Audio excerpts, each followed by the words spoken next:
For those who work across Okay, next communication question. and What is or one thing you change, wish maybe people would both, do more I know of there or are less so of many when communicating? frustrations.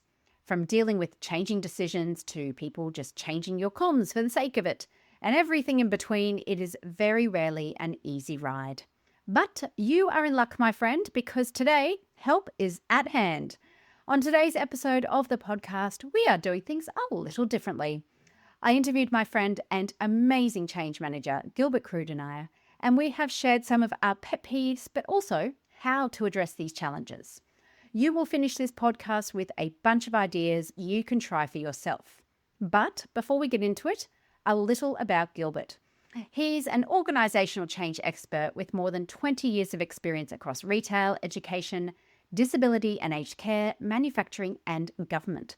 He's known as a trusted advisor and passionate advocate for transformation and change that people can actually see and experience for themselves. Gilbert's change approach combines practical tools, evidence-based practices, behavioural science, and crystal clear communication to deliver outcomes that matter to the people impacted by change. He's written a book about bad change, which he talks a little bit more about at the end of the episode, and find out why that's so special. Please listen to that part of it. But he also has a master's degree in organisational change and culture, a handful of other degrees and qualifications, including, he tells me, a chainsaw licence. He has a National Emergency Medal and is an AICD Company Director's graduate. And as part of his professional development, Gilbert teaches change at Deakin University and has been a long-time volunteer for the Australasian Change Days and Change Management Institute. When he's not changing minds and businesses, Gilbert is also a volunteer firefighter. Not only that, he's a fledgling karate practitioner, an enthusiastic litter picker, and a greyhound rescue volunteer. Gilbert is an incredibly insightful practitioner who is so very generous with his knowledge. So without further ado, let's get stuck into it. Here's Gilbert.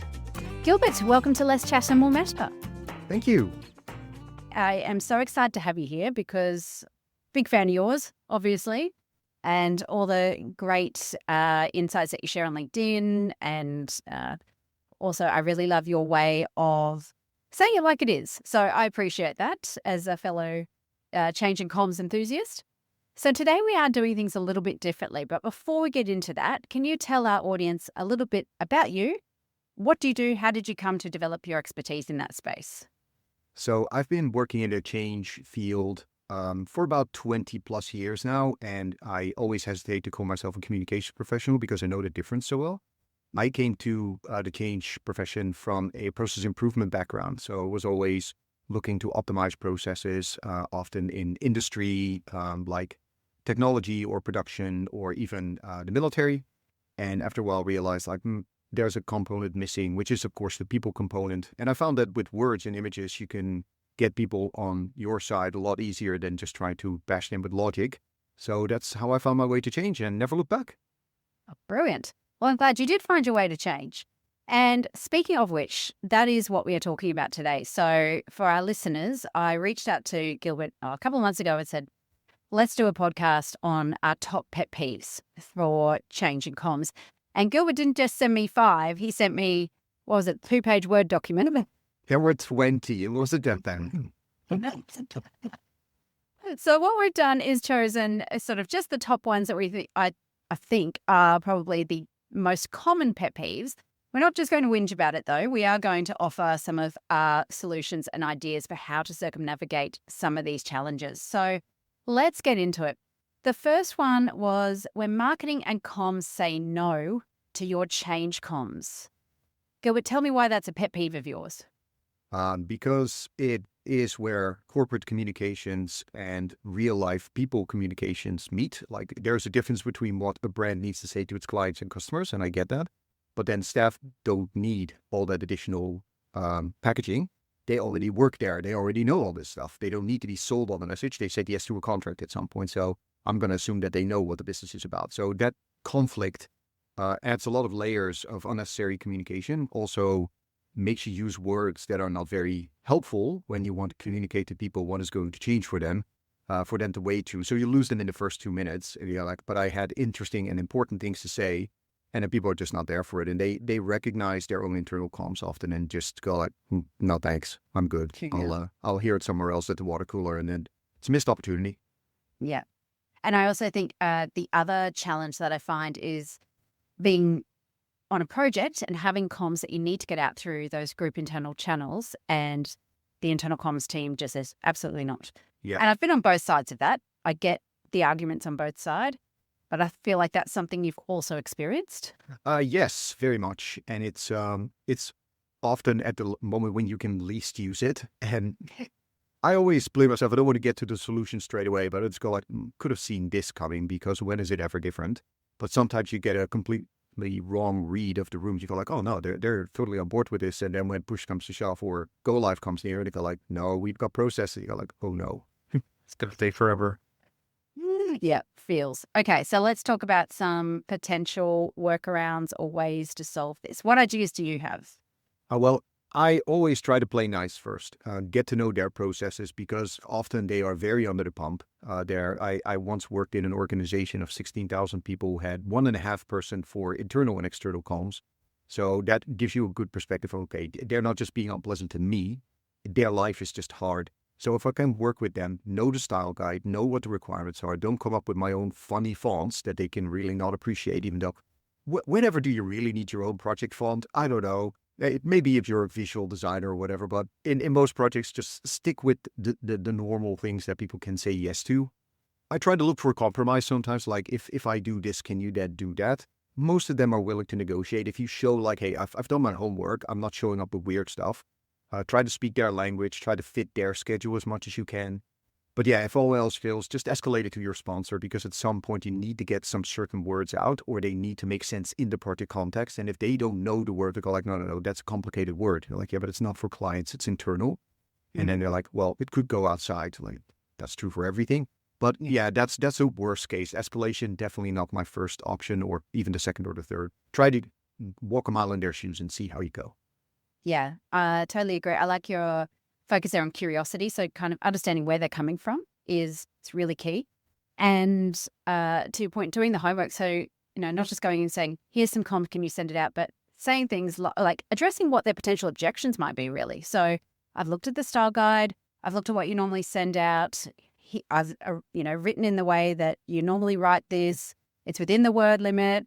It's got the review and approval of X, Y, Z. So, limit the amount of feedback you can get, I guess. Yes. The other thing I think too is that there are workarounds. So go to like the C-suite in general, find out what their normal comms are, because often they have their own weekly emails out to their teams. They'll have a Viva Engage chat they're using. They might have a town hall coming up.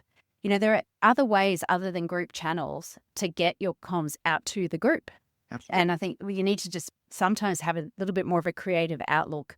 And yeah, involve the internal comms team in the planning so they don't feel like this is happening to them and you're adding load, but getting their advice and making it as easy as possible for them to address your request and build that relationship, more importantly. I think that's what's key. I think so too. Okay, so that's the first one. That's a big one. Second one, when communications is blamed for bad change. Tell us all about it, Gilbert. It's often the other way around. When I was thinking about it, like, it's hardly ever that comms gets the blame. It's often change gets blamed for a disaster, and then it's like, well, and you didn't communicate. I feel like comms often saves a change, if anything else.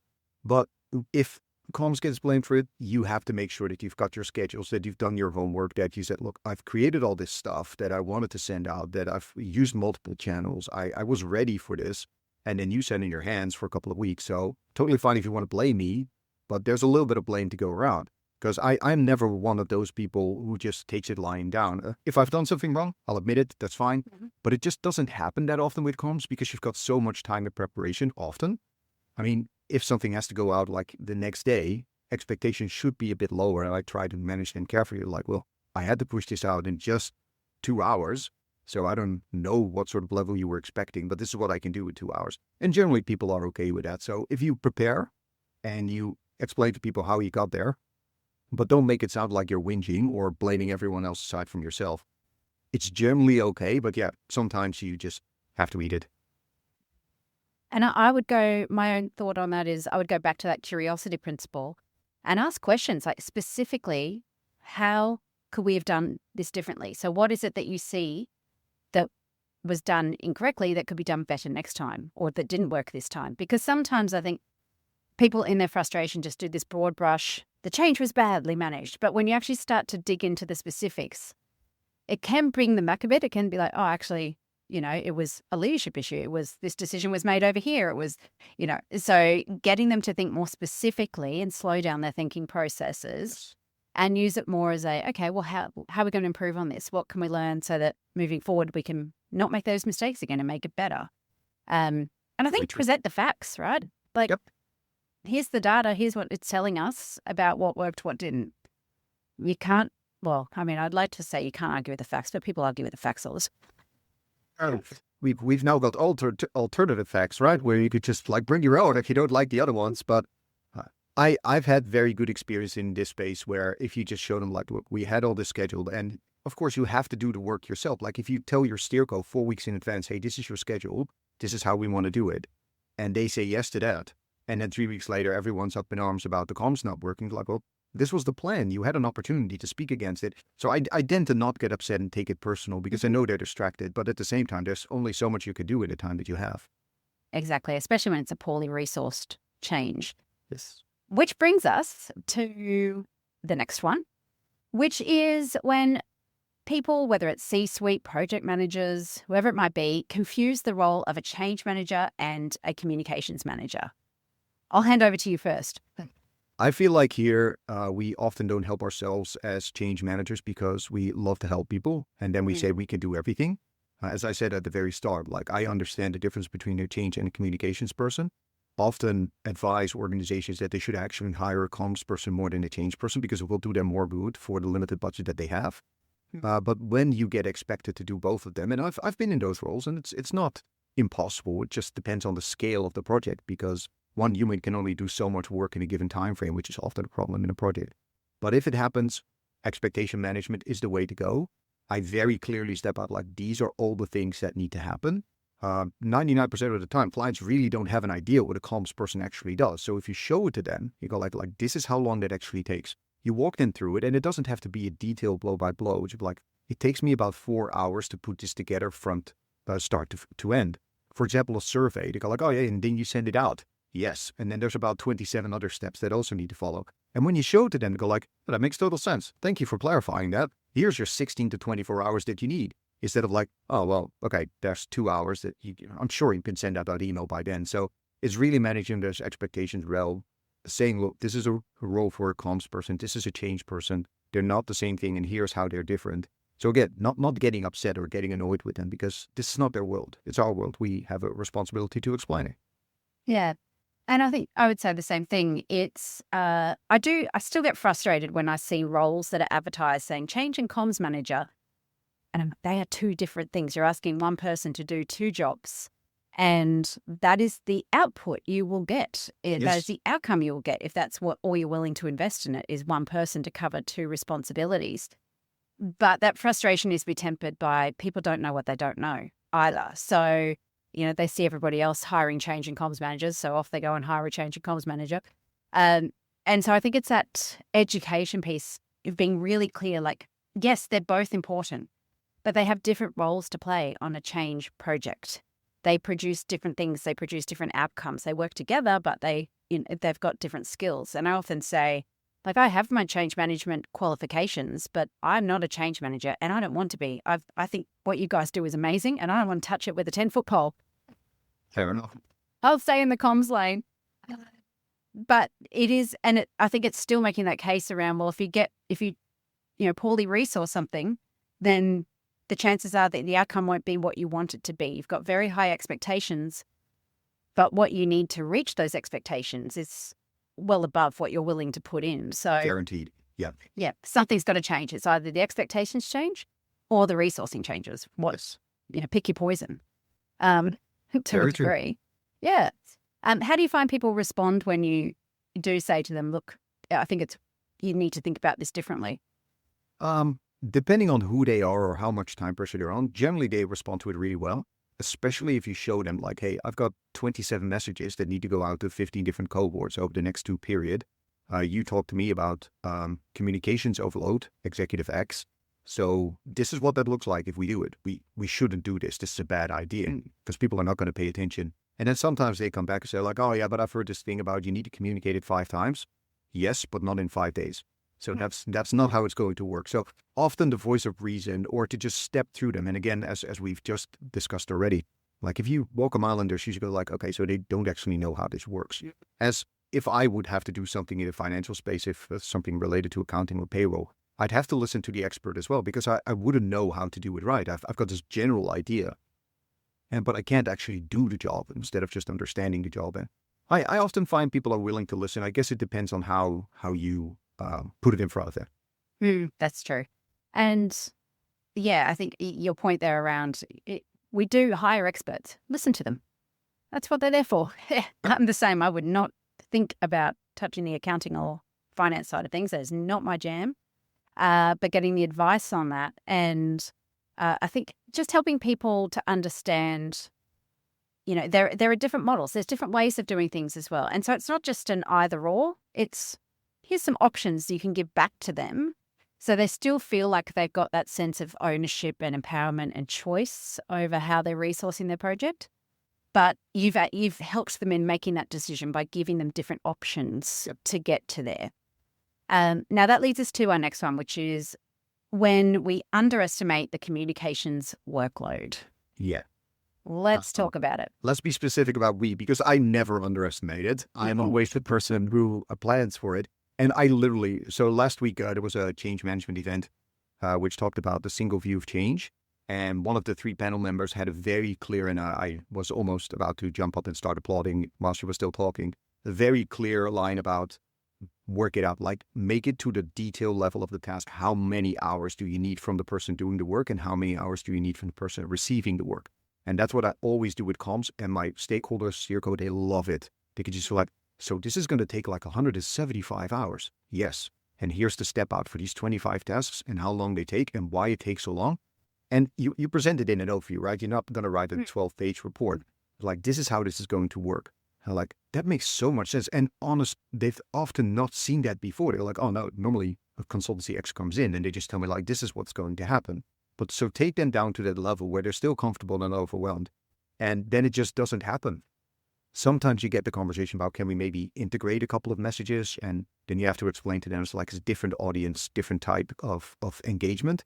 But sometimes they come up with really good suggestions, and it often also sparks their own creativity. It's like, oh, maybe if we could say it in a different way or could use it in this different form, then this message could serve 2 purposes. So it's a little bit of education capability building and also information at the same time. So I think that's the golden sort of path that you can take. And it's never let me down. Oh, excellent. I'm glad to hear that. I've certainly done something similar, but I think the point we often have to make is this is best case scenario. So if leadership changes their decisions, if the scope of change changes, if these things can blow out, they can become much longer, there can be a lot more rework, all those sorts of things. Like I'm working on a project at the moment for a client, and it was only meant to be a 6-month contract, and we're now almost a year and a half in. Yes. Because the change itself keeps changing. And so it is, again, factoring in, I guess I call it factoring a bit of fat into the proposal too, just saying, if this changes and we have to rethink our whole approach to communication, obviously that's more time and that's more effort. Yeah. And I think too, you touched on something there about different cohorts. It's helping leaders and project people, whoever they might be, understand that there's no one size fits all approach to communication. So we have to do the work to understand our audiences, what the change means for them, what it doesn't mean for them. So what changes, what's not, what level of impact is it having, because that's a lot more effort in terms of the change effort, particularly communications and training. So yeah, I think it's just, as you say, it's the capability building. Yeah. Which is so important more than ever now when I think about the workplace health and safety legislation that's come in the last couple of years, where poor change management has been listed as a psychosocial risk. And that's the other thing I've had to educate clients on is, did you know this is in this legislation now? So if you don't do this well, you're putting your business or your organization individuals at risk. I don't know if you found that similar, that there's just like a knowledge about it. Yeah, absolutely. They may have read the headline and go like, oh, that's probably something that happens in the safety space. And I often bring it up, especially when you're in the risk side of the change, talk about it, and they go like, oh, and they're downplaying it because it's not something that I just trot out and go like, well, you need to know about this, and this is the key priority. But especially when you've read the context of the organization, you know that there are pinch points all over the place. You feel like this needs to be addressed because you're exposing yourself to risk. It's my responsibility to you as a steerco member to explain how this might end. And you are now legally obliged to do something about this. And if it comes to the Fair Work Ombudsman, which sometimes happens, you have to have answers to this. And right now, you're not looking good. Yeah, absolutely. And I think the other thing that's useful here is sharing examples of similar projects that you might have worked on in the past, to say, worked on this tech project or whatever. This is a good example. This is a poor example. And this is how long that the comms effort took for both of those. And again, risk is, Yes. if you don't stay to track. Okay, the last one on our list today, endless consultation on your communication, aka endless wordsmithing. Oh dear. Oh Yeah, dear. this is a real pet peeve because I always liken it to when I hire a professional to do something, like somebody needs to come and fix my water heater. I'm not going to stand there and judge every tool that they pick up or have commentary while they're working. I'm going to leave them alone and do their job because I simply don't know how to do it. And that little bit of self-reflection, like, okay, I need to let this person do it. And I get it. People get hung up on words. People might have had bad experiences with words. There are a lot of words that I don't like, and some things you should just never say out loud, especially when communicating to people. But you need to be reasonable about it, even as a leader. Like, I had a person who would not allow the word ensure to come into, and like, okay, so what's the issue there? And they went on this 15-minute monologue explaining why that was a really bad word. So like, mate, you lost me at the second minute. I'm not even interested anymore. I'll just like write it all out because you can. But I often take the higher road here, or the more constructive road, and say, look, this is what it looks like with the words that you don't like in it. And this is what it would look like with the words that you suggested in it. Which one reads better? And they often have to admit, like, okay, I probably got a bit too involved here. And sometimes I even just escalate it to the steer code and go like, why are we talking about words? Like, I don't know, but they're on your peer level. So maybe you can have a conversation with them, because I'm not going to debate if we're going to use the word blue or green. That's just, I'm not there for it. Also, it leads to a cycle of unending wordsmithing where there's just no time for that because it's just a waste of space. You're right. It's such a waste of time. I know from a comms perspective, and especially working in crisis comms, obviously, this happens a lot. The lawyers get involved, and change everything to lawyer speak, which is not English, and says nothing. Yes. Or there's HR jargon, or there is financial jargon that gets thrown in there as well. And I often come back to, okay, think about Marianne in the mailroom. She doesn't care about any of this. All Marianne wants to know is, how does this impact me? And when is it happening? And what do I have to do? And why is it happening to me? That's it. She does not care. We have the same conversation with Mel. It's the same conversation. Almost with you. Yes. Poor old Marianne in the mailroom gets pulled out a lot in conversations. However, does she get that mail sorted? Well, I mean, it's all automated now, so I don't know what she's doing down there. But, it's about going, let's go into your audience's shoes and remember that most people are only writing and reading to a 14-year-old level. So we've got to strip out the jargon, the complexity, keep it simple. Being simple is being smart, because that's where you get people to actually understand what you're saying. If they can't understand it, they're not going to do it. And they're definitely not going to like you. So I think there's that part of it, is trying to get them into the frame of mind. The other thing I think about too is that clarity on, well, what is your role as a reviewer? Is it just check it for accuracy? Have I got the facts right? That's all I need to know. And sometimes, I've only done this once or twice over the last 20 years because I've gotten to a point where people were just not getting the memo. I've actually locked the document so they can't edit it. They can only leave comments. Yep. I'm the same. And I often ask for very specific feedback, like, hey, I'm not sure about the tone of voice. Can you read for that? Or just want a quick squiz around it for, have I left any sort of embarrassing typos in? So I try to give them very clear instruction. And sometimes I'm just very blunt about it. It's like, I don't want any of the words to change. These have already been approved by Steerco. I just need you to have a one over if you see anything of concern, and then leave it That's there. it. Otherwise, you just keep cycling. Yeah, and I think that's it. Be specific. I put comments on different things saying, can you check this statistic? Can you check this thing? And that's all you need to do. I've made it simple for you. I've made it easy for you to do. I've also seen people use really structured like feedback forms as well. So you can only reply in a certain way, which again takes it to a next extreme. But if that's what you got to do, it's totally what you got to do, I think. The message needs to go out at some point. Yep, that's it. And so that, is that feedback. What do you want feedback on, as you say? Is it the words? Is it the content? Is it the tone of voice? Is it the facts? What is it? And be really clear. Okay, so we've covered off a lot today.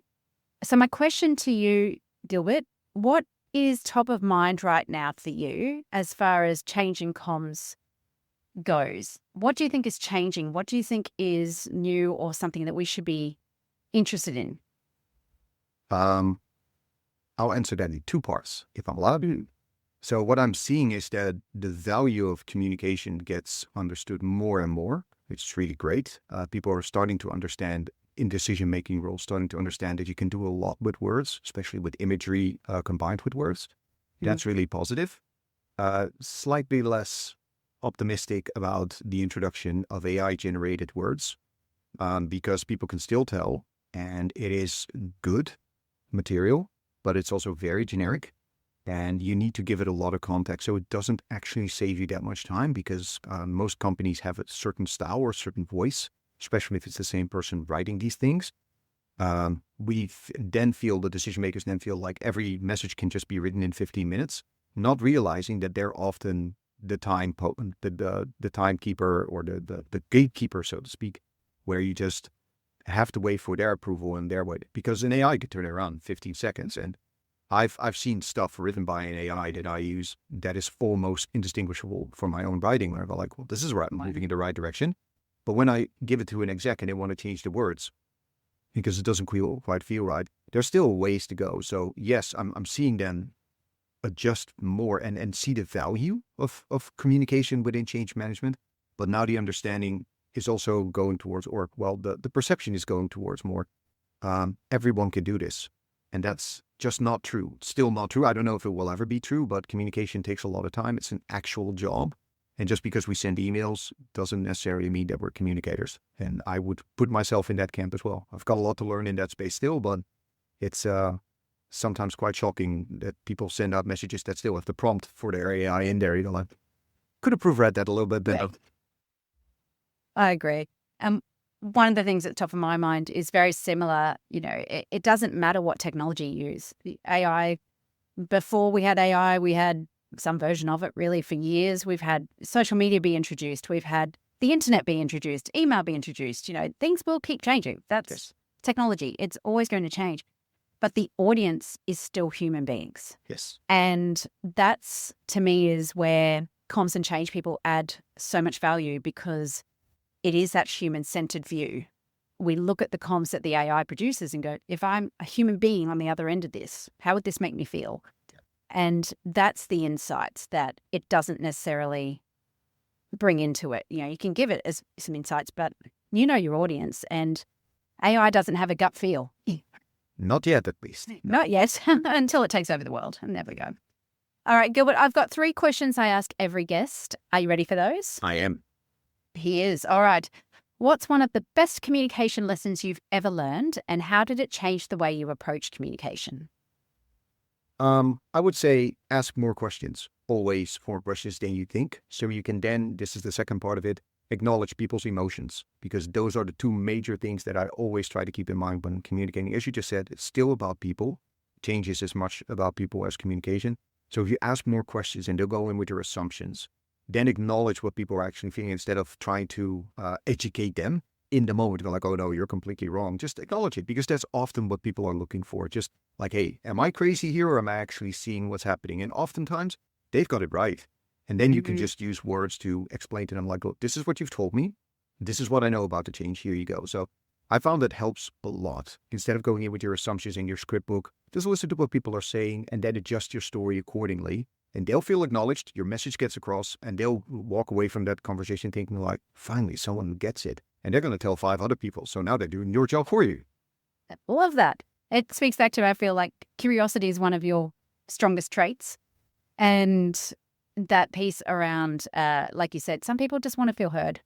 They just want to have a rant. They don't even want you to do anything with the information. Just want to be heard. Great. Get it out. And then they're happy. They move on. Question number 2. What is one thing you wish people would do more of or less of when communicating? Speak like a normal human would in communication. So if you're doing too much of the overly formal lawyer speak, I have much respect for lawyers because often when I get their letters, go like, I cannot improve on this. It makes me really work for understanding what it says here, but there is no light between these sentences. I can't get any word in edgewise, but it often puts people off. They go like, ooh, these are lots of big words. So keep it simple, keep it short, speak like normal humans would. I'd rather go out with 3 separate messages in quick succession than one 1.5-page message that people just go like, I'm not going to read this. And I have my own opinions about it. It's a completely different podcast altogether, but we have to deal with the reality that's in front of them. So keep it simple, speak like a normal human. Love it. Okay, next question. Who do you turn to for communication advice? Lots of places because I often need it. So I love reading books about it, including Euro. And AI helps a lot where I just want to do some quick checks. So I use them as a copywriter, helper, fact checker. Copywriters themselves, I follow a lot of copywriters online because their content makes me laugh and their frustrations are my frustrations. And they write really excellent books on this.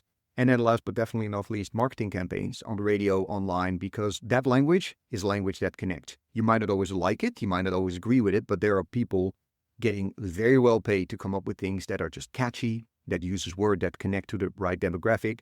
And they might get it wrong, but they're definitely better at it than I am. So that's where I get all my inspiration.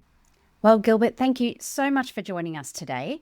If people want to get in touch with you or learn more from you, what is the best way for them to do that? Best way is on LinkedIn because that's where I do most of my writing, and community building because that's a big thing that I do. So find me on LinkedIn, connect with me. Send me a message. I generally am very responsive. So I always love meeting new people, and getting difficult questions is the highlight of my day. So go for it. And you also have a book that people can read. I love your book. It is full of amazing illustrations, really practical. Tell us more about it. Oh, yes, I always forget, right? So that's Bad Change that you're talking about. It's a 2022 production with my good friend Peter Fan, where we came up with 50 ways that change doesn't work. And then because as the format of this podcast was like, it's great to complain about things, but it's even better to offer solutions. So there's 266 tips on how to make things better. And as you said, it's very well illustrated by Peter, hopefully funny with the cartoons that are sometimes very painful like real life. And to just give you the premiere, there is about to be a second book. Yes, it's 10 years of change writing, which I am putting the final touches on and will probably launch on my birthday, the 9th of October. So there you go. Now people can just scam me online completely, my birthday now. But that should be a lot of fun. It's almost done. Peter has done a couple of illustrations, slightly different format than Bad Change. But I hope that people will enjoy it because they keep telling me that they like my writing. So I thought, why not put it in a book? And all the proceeds from the sales go to a charity. Is that right? Always go to charity. Yes, because and everyone who's ever written a book, and you included, Mel, know that you don't get rich of writing books.